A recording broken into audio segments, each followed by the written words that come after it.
एक बार तुर्किस्तान के बादशाह को अकबर की बुद्धि की परीक्षा लेने का विचार हुआ।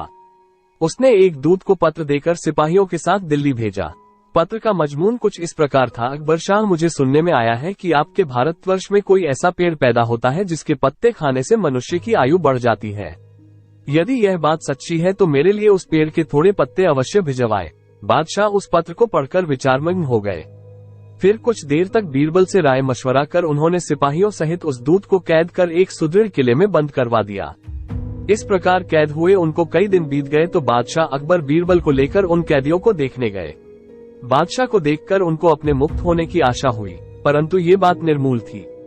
बादशाह उनके पास पहुंचकर बोले, तुम्हारा बादशाह जिस वस्तु को चाहता है वह मैं तब तक उसे नहीं दे सकूंगा जब तक कि इस सुदृढ़ किले की एक दो ईंट न ढह जाए। उसी वक्त तुम लोग आजाद किए जाओगे। खाने पीने की तुम्हें कोई तकलीफ नहीं होगी। मैंने उसका यथाचित प्रबंध करा दिया है। इतना कहकर बादशाह चले गए, परंतु कैदियों की चिंता और बढ़ गई। वे अपने मुक्त होने के उपाय सोचने लगे। उनको अपने स्वदेश के सुखों का स्मरण कर बड़ा दुख होता था। वे कुछ देर तक इसी चिंता में डूबे रहे। अंत में वे ईश्वर की वंदना करने लगे, हे भगवान, क्या हम इस बंधन से मुक्त नहीं किए जाएंगे? क्या हमारा जन्म इस किले में बंद रहकर कष्ट भोगने के लिए हुआ है? आप तो दीनानाथ हैं, अपना नाम याद कर हम असहायों की भी सुध लीजिए। इस प्रकार वे नित्य प्रार्थना करने लगे। अंत में उनकी प्रार्थना का असर हुआ, ईश्वर की कृपा हुई। एक दिन बड़े जोरों का भूकंप आया और किले का कुछ भाग भूकंप के कारण धराशायी हो गया। सामने का पर्वत भी टूटकर चकनाचूर हो गया। इस घटना के पश्चात दूत ने बादशाह के पास किला टूटने की सूचना भेजी। बादशाह को अपनी कही हुई बात याद आ गई, इसलिए उन्होंने दूत को उसके साथियों सहित दरबार में बुलाकर बोले, आपको अपने बादशाह का आशय विदित होगा और अब उसका उत्तर भी तुमने समझ लिया है। यदि न समझा हो तो सुनो, मैं उसे और भी स्पष्ट किए देता हूँ।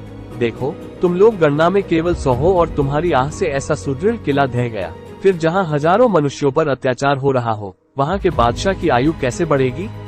उसकी तो आयु घटती ही चली जाएगी और लोगों की आह से उसका शीघ्र ही पतन हो जाएगा।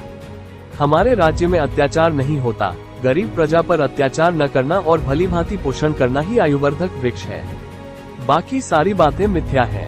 इस प्रकार समझा बुझाकर बादशाह ने उस एलची को उसके साथियों सहित स्वदेश लौट जाने की आज्ञा दी और उनका राह खर्च भी दिया। उन्होंने तुर्किस्तान में पहुंचकर यहाँ की सारी बातें अपने बादशाह को समझाई। अकबर की शिक्षा लेकर बादशाह दरबारियों सहित उनकी भूरी भूरी प्रशंसा करने लगा।